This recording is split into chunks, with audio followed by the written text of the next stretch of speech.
Boa noite, estamos ao vivo.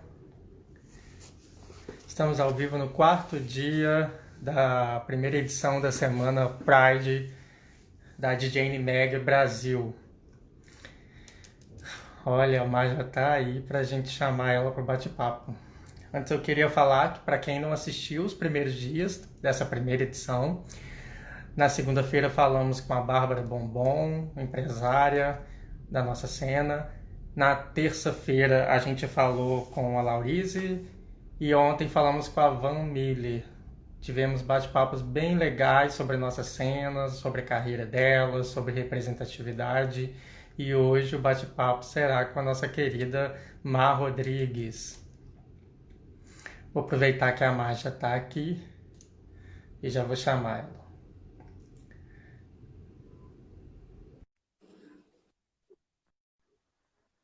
Acho que foi.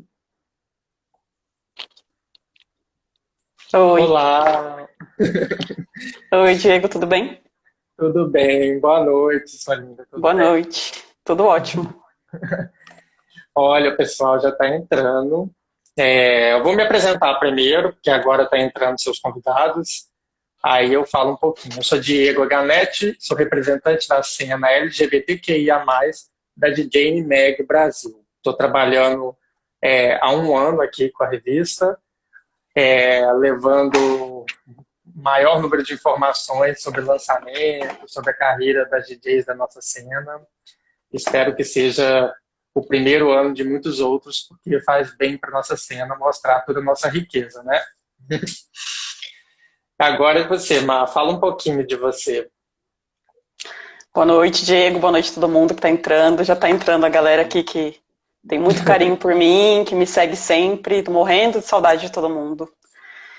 Para quem não me conhece, se tiver alguém da revista aqui, eu sou Marcela Rodrigues, conhecida profissionalmente como DJ Má Rodrigues, e a minha vertente é o Tribal House. Ótimo, ótimo. Má, você está há 11 anos, né? 11 anos, em É, fevereiro fiz completou 11 esse anos de carreira. 11 anos de carreira. E aí, os seus primeiros anos, muita gente não sabe, foi basicamente indo em todas as festas que tinha na região do Vale do Paraíba, né? Conta um Sim, pouquinho sobre essa época para quem não conhece, como que foi representar uma região tão importante, né, do nosso país, é conhecida e você, os 3 primeiros anos da sua carreira, você rodou em todas as festas que tocavam o seu som. para quem não conhece aqui a região, moro em São José dos Campos. Fica 90 quilômetros de São Paulo, não é longe, fica bem próximo aqui de Guarulhos, do aeroporto de Guarulhos. Mas aqui é uma região, um interior realmente assim muito fraco em relação à noite, a À noite. festas, a casas noturnas. Quando eu comecei, tinha uma casa muito bacana, muito grande em Taubaté, que é uma cidade vizinha aqui minha, que era a referência aqui do Vale, aqui da região, porque ela era toda bem estruturada mesmo. Realmente era um clube muito bacana. E eu comecei a frequentar lá quando eu fiz 18 anos. Uns amigos meus me levaram lá assim que eu fiz 18 anos, no meu aniversário.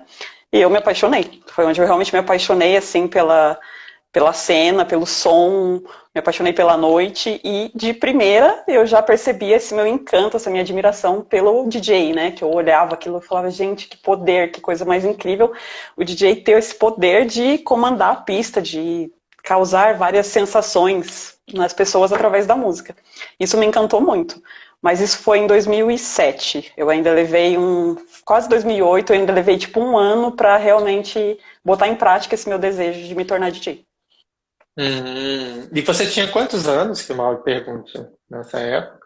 Quando eu comecei a frequentar, eu tinha 18. Quando eu fiz o curso, eu 18 estava anos. quase fazendo 20 anos. Quando eu fiz o curso, eu estava prestes a fazer 20 anos. Começou nova, né? Assim, Nova. tem muita gente que começa muito depois, né? Você se formou, já que você falou do curso, você se formou pela DJ Ban, né? Que é um Sim. dos principais nomes, né? Para de escolas de DJ. Como foi para você? Como que é a até hoje? Como que é para você a sua relação com eles? Então, a DJ Ban eu peguei referência quando eu quis me formar, começou esse meu desejo, eu comecei a frequentar muito a noite de São Paulo, como público mesmo, como frequentadora, e naturalmente eu comecei a fazer muita amizade com donos de casas de lá, por eu frequentar sempre, com DJs de lá, que eu já estava virando fã, e todos eles, quando eu comecei a pegar referências sobre a profissão, a maioria de lá de São Paulo me indicou a DJ Ban, porque também na época não existia muito. Não tinha várias escolas, não tinha várias opções. E a DJ Ban já era muito bem falada, já era muito bem conceituada. Então eu fiz o meu curso lá e desde então eu recomendo para todo mundo, porque eles são excelentes, são muito profissionais, os professores têm uma formação assim incrível e eu sou muito bem recebida lá até hoje. Todos os meus sets, por sinal, que eu já devo ter uns 30 sets gravados, todos eles são feitos lá nos estúdios da Ban, que eu gosto assim, que a qualidade saia impecável, perfeita. Então, pelo menos 4 vezes por ano eu frequento lá, vejo o Bunnies, vejo a galera lá do Digiban, que sempre me recebe muito bem. Ah, é legal, né? É legal você falar sobre isso, de você gravar o seu set só lá, né? Assim, mostra a sua dedicação e também comprometimento com o seu público, né? Existem outras maneiras, né? Eu poderia alugar o É. equipamento aqui na minha cidade mesmo, ou fazer por software de computador, como muitos DJs fazem, e eu acho que não tem problema nenhum nisso, não sou contra, mas é que cada um tem sua maneira de trabalhar, e a minha fórmula é essa, eu acho que funciona muito bem assim pra mim. Eu gosto de realmente, eu acho até que isso contribui muito para que, graças a Deus, os meus sets normalmente têm uma repercussão muito boa, desde muitos anos atrás eles têm uma repercussão muito boa, uma aceitação muito bacana do público, e eu acho que é por isso que eu consigo, como eu faço realmente ali no equipamento, imaginando a pista na minha frente, eu realmente coloco minha energia como se a pista estivesse lotada. Por mais que não tenha ninguém na minha frente, eu coloco a minha energia ali, e o meu set, para você ter uma noção, eu só defino as minhas intros, eu sempre preparo uma intro especial para o meu set, mas eu nem monto o repertório. Eu tenho, obviamente, o cuidado de não repetir músicas, por exemplo, mas eu não monto uma ordem, assim, é a coisa que flui. Eu acho que por isso que dá Vai tão certo. Porque, sentindo. eu realmente imagino como se tivesse uma pista lotada, me, me, me prestigiando ali e o negócio sai. Ai, que legal isso, né? E recentemente você entregou algum set nessa quarentena para o seu público ou já tinha feito antes da quarentena? Não, entreguei porque eu costumo fazer a cada 4 meses para ter um material sempre inédito, um material que eu considere que realmente me representa ali por 1h15, 1h30 mais ou menos. Mas eu tinha feito o set de carnaval em fevereiro, que é tradicional, o público me cobra muito, que eu sempre lanço um set no carnaval. E aí começou em março, que a nossa vida virou de cabeça para baixo. E aí eu senti a necessidade de fazer um set especial para conseguir manter essa minha conexão com o meu público, que é sempre tão forte. Aí agora, dia 5 de junho eu lancei o Satisfaction, lancei um set novo. Ah, legal, legal. Para quem não ouviu, depois pode entrar nas plataformas que você utiliza. Você é no SoundCloud? Sim, sempre posto lá, todos os meus sets estão lá. Tem uns 30 sets lá. Ah, bacana. Você ganhou um título de DJ Revelação num concurso em 2012, um concurso da Tic Tac, né? Sim, E como pode foi falar. isso para você ganhar porque assim, quando a gente começa, ganhar um prêmio desse dá um gás maior, né, para continuar assim, logo no início.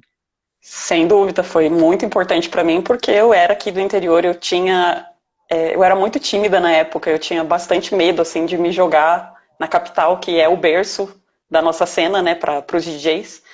E quando o concurso foi divulgado, eu tinha bastante medo. Eu fiquei ainda um pouco receosa em participar, mas foi uma porta fundamental, com certeza. Abriu a porta para o público da capital conhecer o meu trabalho e começar a me acompanhar a partir daí. E premiações acabam ajudando bastante nisso, né? De você você entra com medo, mas na hora que você vê, assim, seja qual for a colocação, só de você ver o seu nome ali na lista já é uma coisa que Sim, dá um up. independente de se você ganhou ou não, já são pessoas vendo o seu trabalho, já são Sim, canais, selos te divulgando, então é muito importante. exatamente. Falando nisso, você acabou depois de um tempo sendo convidada a ser residente da Tic Tac. Fala um pouco sobre a sua relação com eles. Começou nesse concurso ou começou antes dele? Como é que foi isso? Não, a minha relação foi justamente no concurso, até porque a Tic Tac era uma festa muito nova. O vencedor do concurso, isso foi em 2012, o vencedor do concurso ele foi apresentado para o público no aniversário de 1 ano da festa. A festa ainda era bem nova também, e eu nunca tinha frequentado. E a partir daí a minha ligação com a festa foi assim... Eu fui me tornar residente oficialmente em 2017. Então, para você ver, foram 5 anos trabalhando juntos, mas nesses 5 anos, todo mundo, o público sempre, sempre, sempre me pedia quando a festa ia ser divulgada, a edição nova ia ser divulgada, e eu tocava, conforme o tempo foi passando, eu fui praticamente tocando em todas. Em 2013 eu toquei, por exemplo, em 3, aí em 2014 eu toquei em 5, aí em 2015 eu toquei em 8, e em 2016 eu estava tocando em todas, eles não me pulavam em nenhuma, porque o público da Tic Tac sempre foi muito ligado comigo, muito, até hoje é uma festa muito especial. Então, em 2017, o Lucas, o produtor da festa, ele falou, você já é residente, você já está em todas, não tem como, você aceita? Eu falei, claro, a gente só vai oficializar uma coisa que já acontece. E aí, desde 2017, eu realmente levo o título oficial de residente, mas eu estou em todas as edições, mesmo antes de ser residente. Eu amo essa festa. Ai, que legal. Para quem não conhece a festa, fala um pouquinho sobre ela. É uma festa que hoje ela é muito grande, né? Quase... Ela tem uma estrutura diferente da maioria das festas da cena, né? Ela é uma festa muito grande e hoje em dia ela já tem vários formatos. Ela tem a Tic Tac Festival, que é, assim, extremamente aguardada pelo público. Normalmente acontece a cada 3 meses. Ela acontece num sítio. As pessoas têm mania de ver como rave mesmo, porque ela é feita num sítio, onde realmente acontece com frequências várias raves. Mas para o tribal, é voltado ao tribal, apesar que em algumas edições eles também fazem, tipo, 2 horas, assim, ou 2 tendas diferentes, ou às vezes até na mesma tenda, no mesmo palco, mas fazem umas 2 horas de prog, trance, para tentar alcançar outros públicos também. Mas tem essa Tic Tac Festival, que às vezes é 24 horas de festa, às vezes é 20 horas de festa, já houve edições de 30 horas de festa. E tem a Tic Tac Party, que é o selo original, que começou lá em 2012, que é uma festa que começa domingo de manhã e vai até 1h da manhã. Tem a Tic Tac All Night, que ela começa às 11 horas da noite, no sábado, e vai até o domingo 10 da manhã, por exemplo. E já teve a Tic Tac Party na The Week, que foi uma coisa assim muito, muito nova para o público, né? Porque The Week, ela tem as festas dela. Então foi a primeira vez, eu acho, que uma festa do gênero, assim, do tribal, aconteceu lá. E houveram algumas edições, não foi só uma nem 2, eu não lembro quantas exatamente, mas foram várias edições. E foram muito bem faladas, muito bem recebidas. Foi muito legal essa experiência também, de colocar a nossa festa, essa vertente um pouco mais pesada, o público considerado que gosta de um som mais pesado. Aconteceu lá na The Week, foi muito bem aceita. Então, assim, a Tic Tac é uma festa que eu acho que ela consegue agradar vários tipos de público. É legal isso que o tribal faz, de conseguir estar em vários formatos de festas diferentes, né? Hoje o tribal ele é bem amplo, assim, né? Muito, muito, muito, muito. É impressionante como a galera do pop, por exemplo, hoje em dia prestigia muito, a própria Tic Tac prestigia muito e ama. Então é muito legal ver que a gente cada vez mais consegue romper certos preconceitos e atrair outras pessoas e misturar todo mundo junto. Isso que eu acho que é legal, não ficar com os olhos assim muito para uma coisa só e com preconceito, criticando outras coisas. Tem que abrir o coração. A gente não vai gostar de tudo, mas vale a pena a gente experimentar.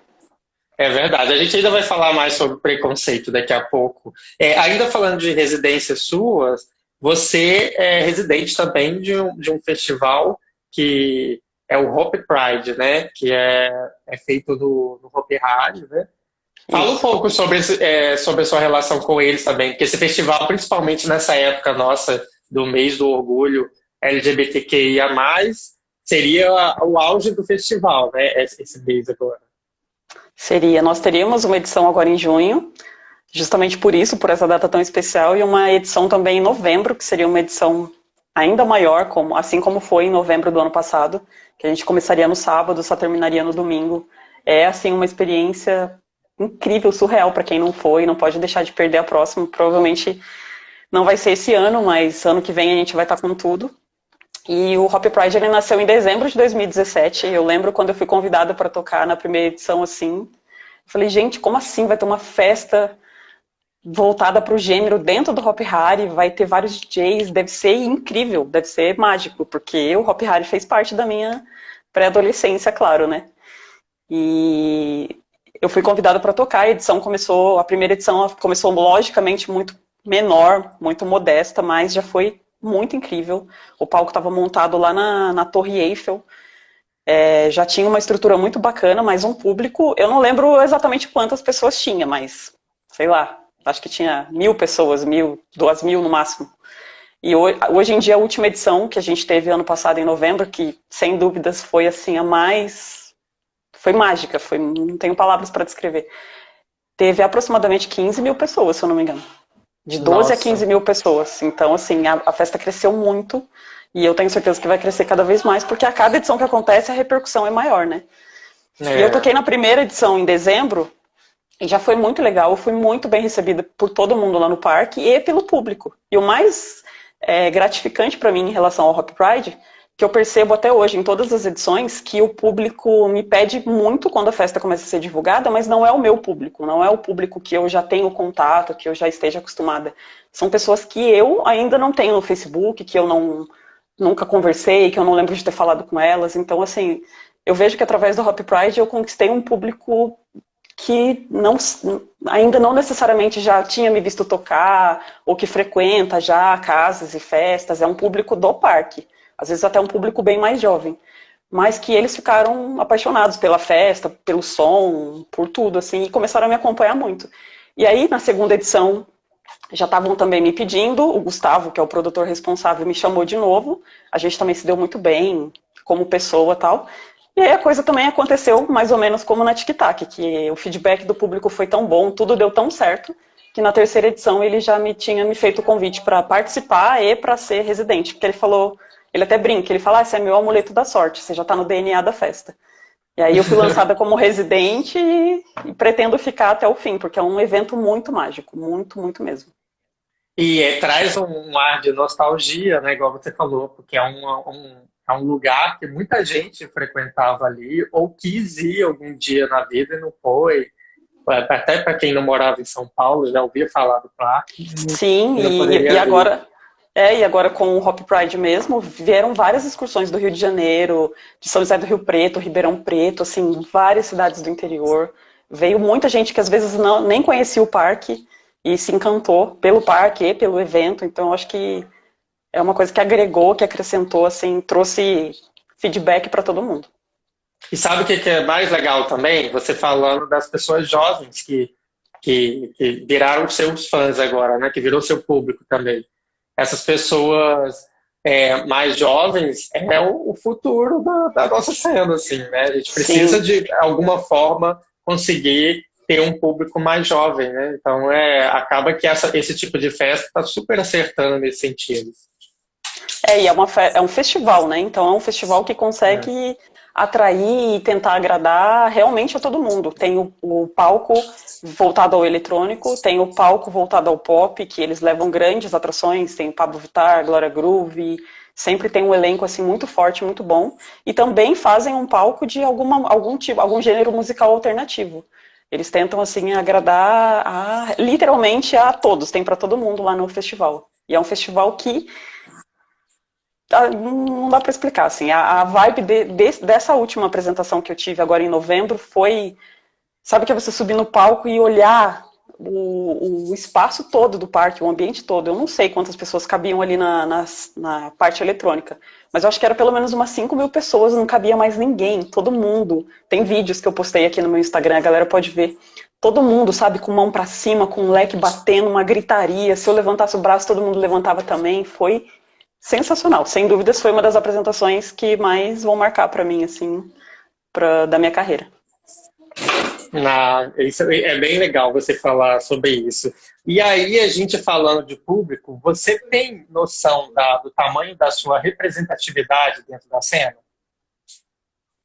Ah, não sei, quem pode falar melhor são vocês de fora, mas eu tento ter um pouquinho de noção. Antes eu era mais, tipo, vinham falar alguma coisa pra mim em relação ao meu nome, a minha representatividade, a força do meu trabalho, alguma coisa do tipo, eu ainda ficava meio que, acho que não é pra tanto, mas hoje, deixando a modéstia de lado, eu tenho que reconhecer que realmente é muito, muito grande, muito bacana, muito satisfatório tudo que eu consegui conquistar com esse público, fazendo o que eu amo, e eu sou muito grata a todos eles, porque a maneira como o meu público me acolhe, me recebe em todo lugar que eu vá, em tudo que eu faço, eu falo que é uma coisa que não tem preço, que ninguém nunca vai tirar de mim, não tem preço que pague isso. Ah, isso é muito legal, né? E pensando em termos de você fazer parte realmente da comunidade LGBT, LGBTQIA+, você você é uma voz para muitas outras meninas, né? Que também fazem parte como você. E como que você leva isso na sua carreira, você como artista, né, a mensagem que você passa além da música, sabe? Eu acredito, eu fico muito feliz de ser também, falando um pouco ainda dentro da música, ser também uma das mulheres, das primeiras mulheres que conseguiram defender o que acredita, defender o que gosta de fazer e crescer dentro dessa cena, porque quando eu comecei, isso não existia. Eu ainda não conhecia nenhuma mulher que já tivesse começado uma carreira, já tivesse em evidência nessa cena que eu escolhi me dedicar, escolhi trabalhar. Então, ver que, voltando ao assunto que a gente falou, que você até disse que a gente ia falar mais tarde, mas usando a palavra novamente do preconceito, que Sim. era um meio muito masculino, muito total, assim, todos os DJs que eu conheci como público, todos os DJs que eu fiz amizade quando eu comecei a querer ingressar na carreira, todos eram homens, todos, todos, todos. Porém, em relação ao público, eu nunca senti nenhum tipo de preconceito, pelo contrário, sempre foi muito mais fácil de me conectar com eles, de receber o carinho deles. Eu acho que o público LGBTQIA+, se identifica muito com uma mulher no poder, digamos assim. Sim, sim, Mas porque ser tem uma imagem de diva, de rainha, né? E de que está ali representando, e tem a questão da performance, a energia é outra energia também. não, Junta muitos fatores, né? tem tudo isso, e não dá para generalizar, mas eu acho que acaba meio que naturalmente as mulheres sendo um pouco mais acessíveis, mais carismáticas. E esse público gosta muito disso, gosta de ter essa conexão com a gente, não só quando a gente está trabalhando, mas também quando a gente não está trabalhando, da nossa vida, quando a gente acaba o nosso trabalho e eles gostam de ter esse contato com a gente. É a parte assim que eu mais amo. A parte que eu mais amo Ah, fazer. Sempre foi natural. Não é para pagar de humilde, mas quem me acompanha sabe que eu sou uma pessoa que não gosta de, por exemplo, ficar em camarote ou em camarim escondida. Às vezes eu vou tocar numa boate fora, a galera vem, vamos pro camarim, quer me receber bem, quer me levar. Fala, gente, que camarim, vou fazer o quê? Eu vou pra pista, tenho que conhecer as pessoas, tenho que falar com as pessoas.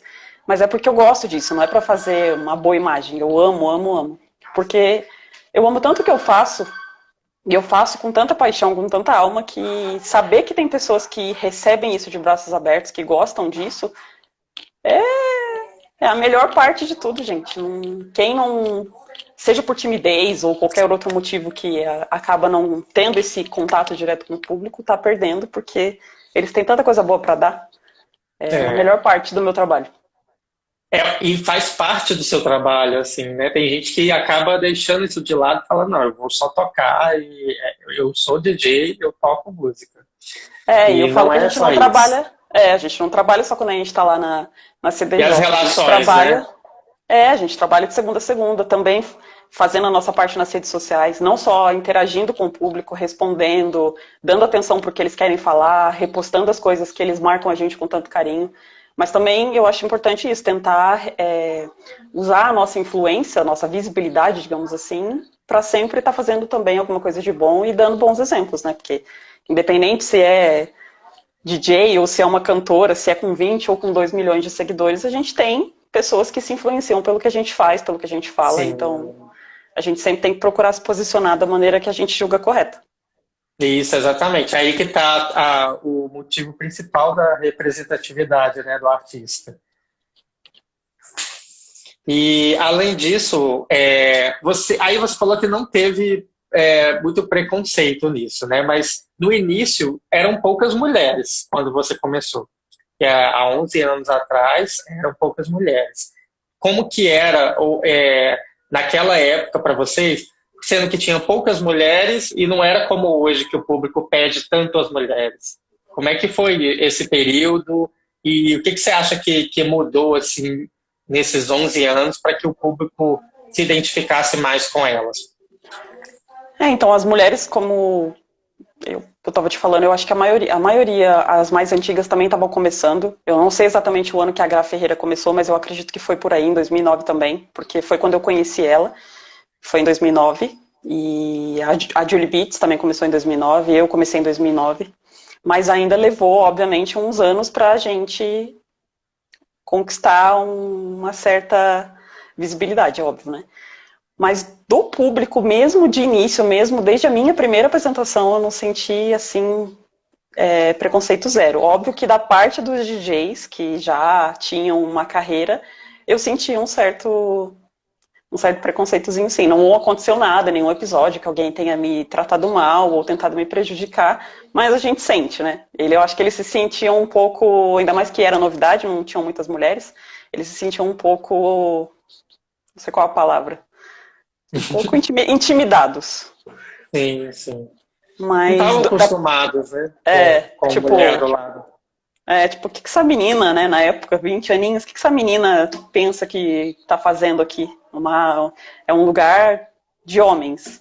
Mas do público foi incrível. Tanto que a minha primeira apresentação foi nesse clube em Taubaté, na Deluxe Club. Foi em fevereiro. E aí eu me apresentei em fevereiro, uma vez em março, uma vez em abril. E aí eu já fui chamada para ser residente porque a aceitação do público foi muito bacana. Aí eu comecei a tocar todo final de semana lá. Ai, que legal isso, né? E hoje em dia é completamente diferente, tem várias festas com online completamente feminino, igual eu falei com as meninas essa semana, né? Com a Van e com a Laurize. Normalmente as festas com online completamente feminino ainda é só em março, mas já é um ganho, né? Já é um ganho que não tinha. É que o mês de março já é o foco dos produtores realmente darem uma atenção especial para isso e a maioria das festas quer fazer online totalmente feminino. E que bom que hoje eles têm várias opções, porque eu lembro que até 2013, 14, talvez até 2015, o próprio Lucas da TikTok, ele já queria sempre em março fazer as edições femininas e não era tão simples assim de fazer um online completamente feminino. Hoje já tem milhares, centenas de mulheres que estão aí conquistando o seu espaço. Mas não é só realmente em março, não. E eu sempre falo, quando o produtor me pergunta, me pede sugestão ou me manda o flyer, assim, quando me comunica que a festa vai ser com line feminino, eu já falo, tiro certo, é sucesso certo, porque sempre, sempre, sempre tem uma boa aceitação pelo público. Sempre. Eles ficam doidos quando eles veem com line feminino. O público tem pedido bastante. Eu até conversei também com a Bárbara na segunda, aqui na Semana Pride, e ela tem um selo, né? A Bárbara fez um selo, a Woman's, que já não é só em março. Aí precisou de uma produtora que é trans, mulher trans, ir lá fazer um selo e mostrar, olha, gente, isso aqui funciona. Não é só em março, né? Foi. Ela até já tentou me levar em algumas edições, e acabava que a data nunca dava certo. Ela, eu preciso de você nessa data, e eu não podia. Na Woman's ainda não deu certo. Mas é uma festa que eu acompanho pela rede social e eu vejo que é um estouro, assim. Dá muito certo. Legal. Você sempre é difícil ter datas, né? Porque você também é residente de várias festas, né? Vários selos. Conta pra gente como que é para administrar tantas residências em várias cidades diferentes, assim. Eu tenho até que várias residências, mas eu procuro até justamente administrar dessa maneira, aceitar sempre em estados diferentes ou cidades diferentes que não sejam tão próximas. Infelizmente, às vezes eu não posso aceitar, acontece de eu recusar vários convites, mas eu explico muito bem para a pessoa o porquê. É porque a residência, ela exige muito de você, ela exige uma dedicação a mais ali em matéria de exclusividade, em relação à data, em relação a você ficar... a maioria das residências, querendo ou não, sendo imposto pelo produtor ou não, ela exige uma certa restrição, uma certa exclusividade. Você fica um pouco restrito, né? Se eu for residente de uma festa em, sei lá, em São José do Rio Preto, eu não vou trocar minha residência por uma outra festa. Às vezes, mesmo não sendo na mesma data, é uma coisa que tem que ter um jogo de cintura, tem que saber levar. Às vezes o produtor tem uma rivalidade com o outro produtor, aí ele não quer que o residente dele toque. É bem complicado. Então eu procuro não aceitar muitas residências, não. Normalmente eu aceito realmente quando tem uma conexão assim muito forte com a festa, de tudo ser incrível, de ser uma apresentação muito foda, que o público pede muito e eu quero muito voltar sempre, ou que eu já toque com muita frequência e já seja praticamente uma residente não nomeada. Aí eu acabo aceitando, mas eu tento não aceitar muitas, porque senão a minha agenda acaba ficando realmente restrita. Eu não posso aceitar uma festa que vai me privar de tocar em outras no momento que eu estou com uma agenda bem procurada ainda, né? Exatamente. Agora, falando um pouco alguém até falou aqui já o nome, Tagaragadá, que todo mundo fala que você é a rainha do Tagaragadá, que um dos tipos, né, do tribal, assim, é uma das vertentes do tribal que você toca, que é o mais pesado, que todo mundo fala. Fala um pouquinho sobre isso, explica o que é o Tagaragadá, quando que surgiu isso. Então, o Tagaragadá, eu não sei te explicar o porquê que começou o Tagaragadá. Não sei te dizer se fui eu que comecei a falar isso uma época lá atrás, se foi alguém específico do público que chegou em mim e falou que meu som era Tagaragadá. Eu realmente não consigo ter essa lembrança assim específica. Mas foi uma coisa que surgiu muito lá atrás. Provavelmente nessa época já de tic-tac, 2012. E naturalmente, que eu gosto que as coisas aconteçam realmente naturalmente. Rainha, eu até me sinto tipo... Falo, não, gente, para me chamar de rainha, não é isso. Mas o público sempre teve essa coisa de naturalmente me chamar de rainha do Tagaragadá. Porque Tagaragadá nada mais é, na minha visão, eu toco tribal, a minha vertente é o tribal house, mas é uma pegada bem percussionada, bem forte, sempre com graves fortes, com muitos elementos. A música sempre vai mudando, não é o mesmo som, exatamente o mesmo tipo de música que eu tocava lá em 2012. Mas eu sempre, dentro do que eu gosto, do que eu acredito, eu defendo mesmo. Eu defendia lá em 2012, quando eu apareci em São Paulo, esse som já muito percussionado, com muitos elementos e muita batidinha, sabe? Um tamborzinho, uma latinha, um apito. Sempre gostei de usar buzina nos momentos certos, nas minhas intros, por exemplo. E isso foi muito... No começo todo mundo ficava muito tipo... O público amou. Óbvio que eu não vou falar que eu agrado todo mundo, óbvio que não. Também existe muito preconceito com isso ainda. Mas o público já recebeu de uma maneira muito boa. Tanto que me abriu as portas lá para São Paulo muito rapidamente. Mas... eu não sei de onde que saiu o lance do Rainha do Tagaragadá. Eu acredito que o Rainha saiu por isso, por eu defender lá em 2012 um som que as pessoas ainda não tinham, talvez não tinham coragem de fazer, porque sempre houve muitas críticas dos próprios DJs, de alguns produtores, porque eles não estavam acostumados, mas o público aceitou muito bem. Então é uma coisa que com o passar do tempo eu acho que a palavra é respeitado. O público aprendeu a respeitar. O público que eu digo é os próprios DJs e produtores de festas, porque eles viram que o público estava tendo uma aceitação muito boa. Mas nada mais é isso, uma música bem forte, bem marcante, com muita percussão, com latinha, com panela, que é os termos populares que o público usa mesmo, que é o bate-panela, que é o bate-lata, que é o saxofone, é o trompete na música, apito, são vários elementos, mas obviamente tendo que serem usados com moderação, serem usados da maneira certa, porque tem coisas realmente que são muito exageradas. E eu procuro sempre tocar o que eu sinto que é agradável, que é moderado e que realmente me representa. Então eu sou bem chata também para escolher o que eu toco e eu só toco o que eu acredito. E costuma dar certo, o público gosta muito. Para você ter uma noção, os meus sets costumam ter o Satisfaction mesmo, que eu lancei agora em junho, tipo, em 24 horas ele tem, sei lá, 5.000 plays. Eu lancei na sexta, no domingo pra segunda, acho que ele já tava tipo com 10.000 plays. E isso pra nossa realidade, pra nossa cena, é muito significativo. É um alcance muito bom. Então eles, assim, eles realmente, dentro do que eu faço, eu acho que eles me chamam de rainha por eu realmente defender isso desde quando as pessoas ainda não faziam. E levar esse estilo para qualquer festa que você é contratada, né? Não ficar mudando, porque já teve produtores que falaram com você, olha, diminui um pouco isso.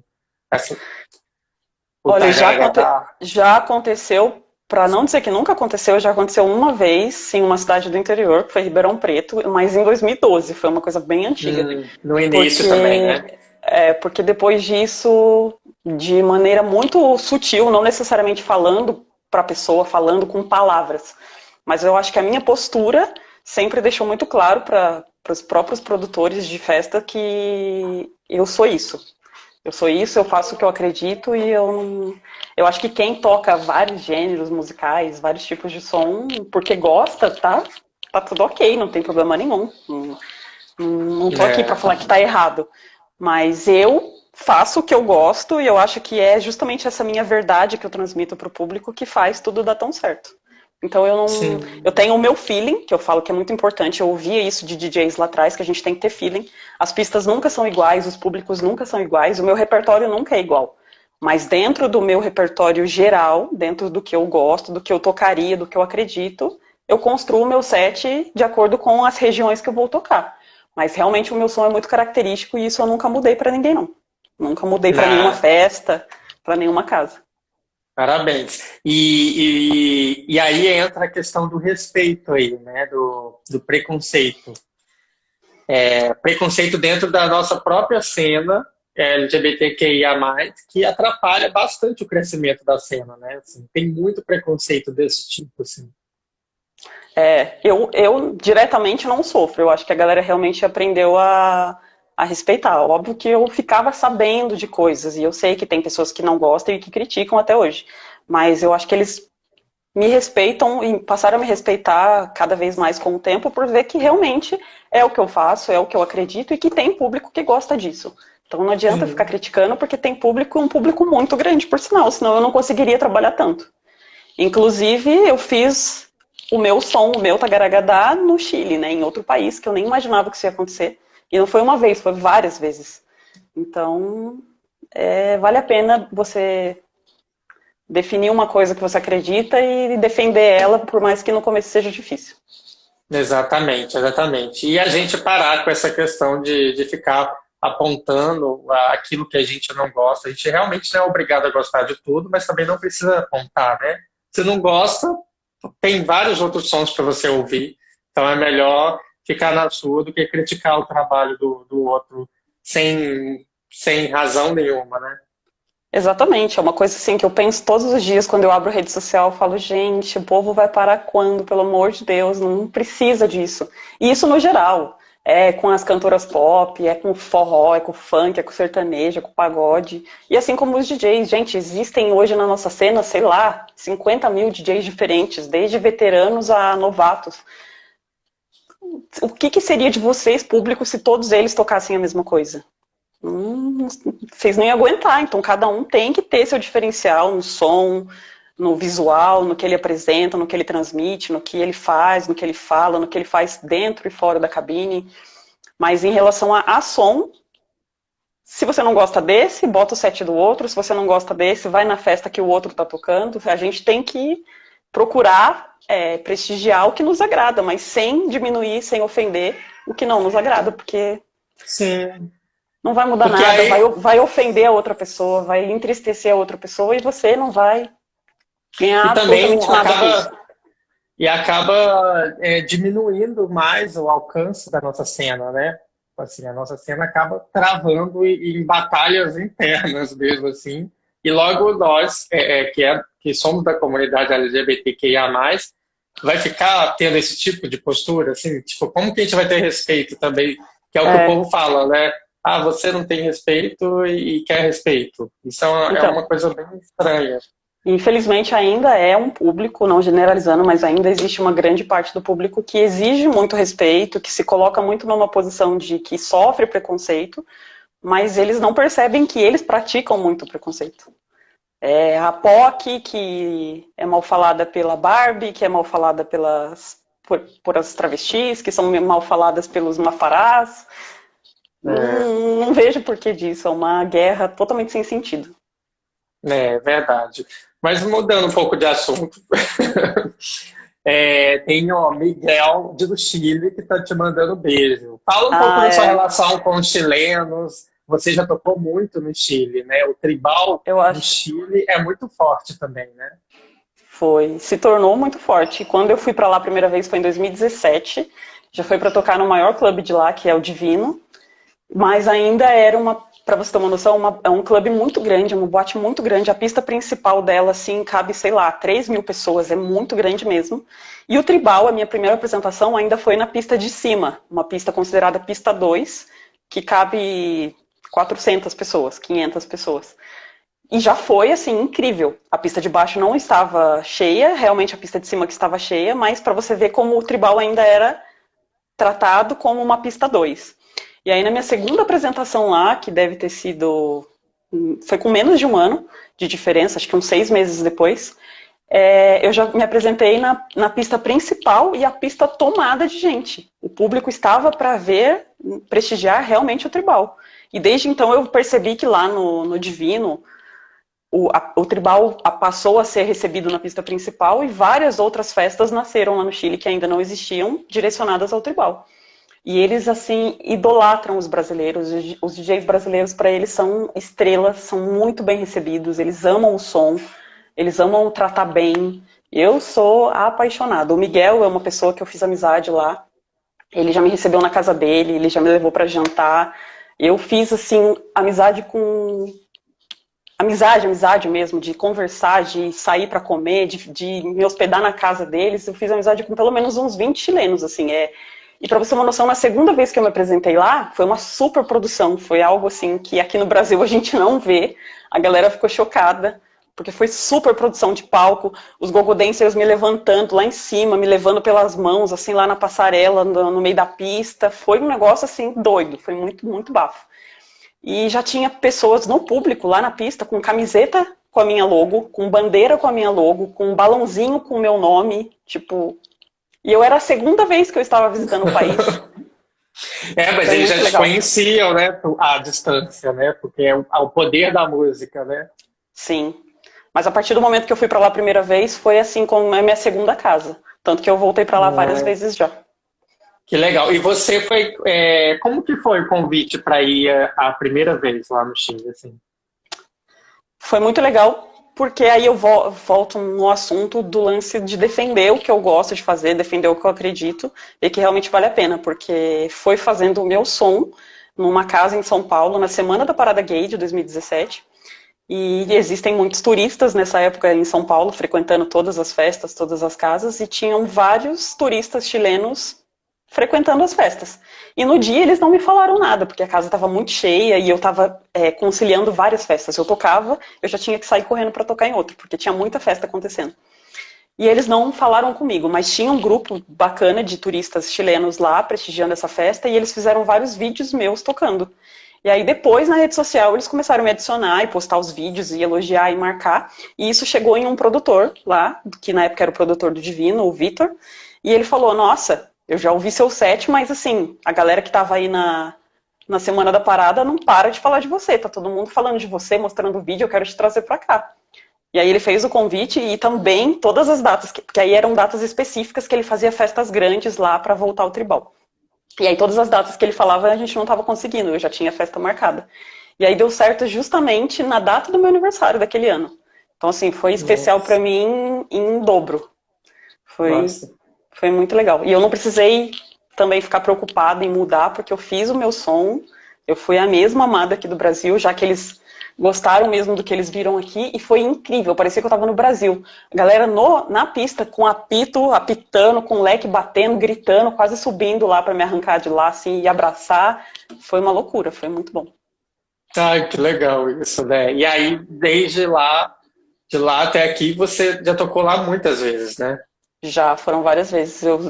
Eu ia a cada 6 meses, às vezes com 3 meses. Agora, infelizmente, eu fui em janeiro desse ano, e agora, infelizmente, com tudo isso que está acontecendo, tudo parou, né? Mas, se Deus quiser, quando isso acabar, eu estarei lá de volta. Ai, que legal. A sua relação com seus fãs sempre chamou bastante atenção, né, da cena, assim, do tribal. Igual você falou, dos fãs terem camisa e de comprarem a sua ideia, o seu trabalho, e falarem, elogiarem, e falarem para todo mundo. Porque realmente é dessa maneira que eu, pelo menos, sempre vi e a gente vê nas redes sociais. Como que é a sua relação com os fãs? Como eu falei antes, é a melhor parte do meu trabalho. Eu me sinto muito, muito, muito abençoada, muito lisonjeada em poder fazer o que eu amo e ter um feedback tão bom como esse que eu tenho, que realmente eu considero muito especial. Eu falo que não é competição com ninguém, mas o carinho que eu sinto que eu realmente tenho do público que gosta do meu trabalho, que gosta de mim, que acaba passando a ser muito, muito além, né, do trabalho. Eles passam a ter um carinho pela pessoa mesmo, a torcer por mim, a me acompanhar, se preocupar, sempre estarem demonstrando de alguma maneira. Existem 6 pessoas no total que já têm tatuagens com meu nome, que eu acho uma loucura, assim, uma loucura muito, muito surreal, porque já teve pessoas que fizeram que eu não conhecia. Teve fãs de aparecer assim, tipo, olha o que eu tenho, surpresa, e eu não tinha nem contato com a pessoa ainda. Então é uma coisa muito, muito surreal ter, conquistar primeiro o respeito, a admiração e depois o carinho tão profundo, tão grande, tão real de pessoas que primeiro conheceram o meu trabalho, mas depois passaram a gostar de mim, da Marcela mesmo, né? Não só da DJ Mar Rodrigues. Ai, que legal. Eu procuro sempre retribuir, ser o mais atenciosa que eu puder, sempre tirar foto. Comigo não tem essa de estar... Que às vezes eles se preocupam com isso. Ai, mas eu queria te dar um abraço, mas eu tô suado. Não tem problema, todo mundo também vou ficar. E a gente tira foto e a gente conversa. Às vezes eu vou me apresentar em outros estados, saio para jantar, para tomar alguma coisa com quem é muito fã mesmo, que tipo demonstra muito carinho. Já fui jantar na casa para conhecer a mãe e todo mundo me receber super bem. Eu amo esse tipo de relação, porque é gratificante você saber que qualquer lugar do país que você vai ter pessoas que estão doidas para te ver, que vão te receber bem, que vão abrir a porta da casa dela para você e que vão te ver. Tem muitas pessoas que nem querem sair naquele dia, que estão trabalhando ou que não estão bem, que, enfim, com vários problemas, mas elas, tipo, a Má tá aqui, eu não posso deixar de ver ela. E vão, e abraçam, e beijam, e curtem. Depois eles dão um feedback na rede social também. É muito bom. Você falando aí, todo mundo encheu você de elogios. Não sei se você viu na conversa. Eu não consigo ler, é muita coisa, mas depois eu vou ler tudo.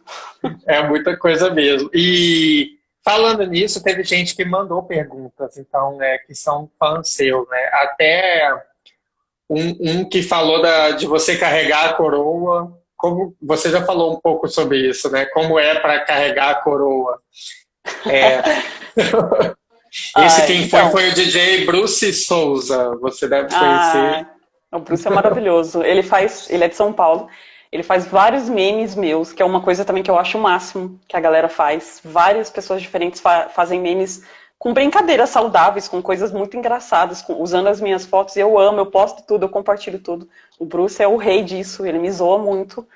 E a gente tem uma relação maravilhosa. Ele vai me ver sempre que ele pode, ele realmente me chama de rainha sempre. E eu fico sem graça de falar esse negócio de rainha, para não parecer que eu tô me achando, mas eu, ao mesmo tempo, fico feliz e me orgulho de, por tantos anos, manter esse título dado pelo público, né? Que é para quem eu me dedico. Sim, e também é só levar é porque a gente tem 2 lados para levar isso, né? Levar como a rainha de todas as rainhas, que é uma coisa que é tenso, né? Para um artista ficar falando que é isso. E tem, que dá até problema até hoje, com Madonna e Lady Gaga, quem é rainha, quem deixou de ser, essas coisas. mas tem a rainha do seu público. Você não deixa de ser rainha do seu reinado ali, que são o seu público, quem é seu fã, né? Então, é algo que você pode assumir, sim, não sou rainha então, do meu público. Porque não é de hoje que eles chamam, já tem muito tempo. Como eu disse, é muito gratificante manter isso, porque até hoje, isso começou com o público lá de 2012, mas até hoje existem pessoas que a cada ano se tornam meus fãs e começam a acompanhar meu trabalho. Então é bacana ver que mesmo as pessoas novas, os novos fãs, eles também aderem a essa coisa do rainha. E eu falo que título não pode ser a gente que dá, a gente não pode se auto-intitular nada. É eles que me intitularam, então eu procuro fazer jus ao título. Sim, fazendo o que você faz de mais belo, né? Que é a sua relação com eles, a atenção, e isso, assim, ainda tem muita falta, né, na nossa cena, assim. Não na nossa cena, normalmente é difícil de ver, né? Artistas dando tanta atenção, assim, igual antigamente era. Eu acho que antes era normal, né, ter uma alimentação do respeito do fã. Hoje em dia, às vezes até rejeitam isso um pouco, né? Eu falo que tipo, não tem essa coisa de eu não quero ser endeusada, ser colocada num pedestal e a inalcançável, a inacessível. E infelizmente não só DJs, mas meio artístico em si, parece que tem muito isso. As pessoas meio que trabalham com o objetivo de crescer, mas não perdem a noção de que o ego cresceu muito mais que elas. Mas ao mesmo tempo eu falo que, eu acho pelo menos, que esse negócio de falar que a pessoa se deslumbrou ela tá diferente porque ela ficou famosa. Eu falo que não, eu acho que não. Eu acho que a pessoa, na verdade, ela acaba sendo quem ela é mesmo, só que ela para de fazer média. Sim, é porque ela está experimentando emoções diferentes, né? Então, aquela emoção todo mundo está vendo ali o que ela realmente é, né? Eu acho que quando ela se sente muito já superior, ela para de fazer média, de querer agradar e ser gentil e ser educada, porque ela já se sente muito superior. Então, ela acaba mostrando o que ela realmente tem dentro dela, o que realmente ela pensa. Mas eu, pelo menos, escuto, eu sinto que eu nunca mudei, eu recebo esse feedback do público que quem me conheceu lá atrás continua a mesma coisa. A Inda Kusser também mandou mensagem para você. A vida foi mostrando que você era DJ ou era seu sonho e você foi atrás e realizou? Como que foi o início seu, assim, né? Você falou um pouquinho já sobre isso no início. Antes disso, antes de 2007, que eu comecei a frequentar... 2007? Foi 2007. Que eu comecei a frequentar casas noturnas, assim, do gênero, do nosso meio, eu não tinha nunca passado pela cabeça em ser DJ. Eu não vou falar pra você que eu já tinha esse sonho, que eu já era muito ligada à música, não. Eu sempre fui muito ligada, se eu parar pra pensar, eu sempre fui muito ligada realmente eu tinha sonho de tocar bateria quando eu era pequena. Então eu acho que eu sempre fui muito ligada já justifica esse meu som mais percussionado. Eu fiz parte de fanfarra, eu fiz parte de banda da cidade, banda marcial, e sempre na percussão. Então isso eu acho que tem alguma ligação. Mas na minha adolescência eu não era ligada à música eletrônica de maneira nenhuma.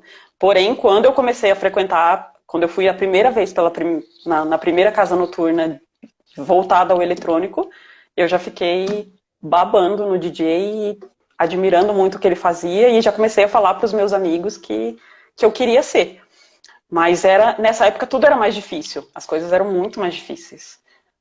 O nosso meio,